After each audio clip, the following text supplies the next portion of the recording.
মুন্সিগঞ্জে দীর্ঘ ৮ বছর পরে মাঠে গড়ালো দ্বিতীয় বিভাগ ক্রিকেট লীগ। মুন্সিগঞ্জ জেলা ক্রীড়া সংস্থা আয়োজনে আনুষ্ঠানিকভাবে শুভ উদ্বোধন অনুষ্ঠিত হয় ১বির দ্বিতীয় বিভাগ ক্রিকেট লীগ।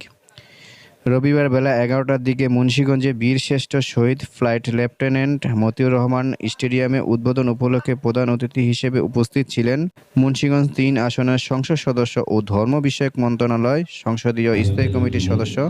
হাজী ফয়সাল বিপ্লব, মুন্সিগঞ্জ জেলা প্রশাসক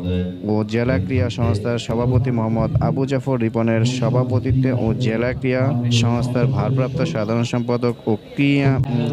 ও ক্রিকেট উপকমিটির আহ্বায়ক মোহাম্মদ জুনায়েদ হোসেনের সঞ্চালনায় আরও উপস্থিত ছিলেন একমি গ্রুপের নির্বাহী পরিচালক মোহাম্মদ ফেরদৌস খান, জেলা ক্রীড়া সংস্থার যুগ্ম সম্পাদক ও ক্রিকেট উপকমিটির সদস্য সচিব মোহাম্মদ আয়নাল হক স্বপন,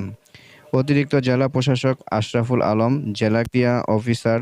খাদিজা পারভিন অনেকে উপস্থিত ছিলেন। খেলাটির শুভ উদ্বোধন করেন এমপি হাজী মোহাম্মদ ফয়সাল বিপ্লব।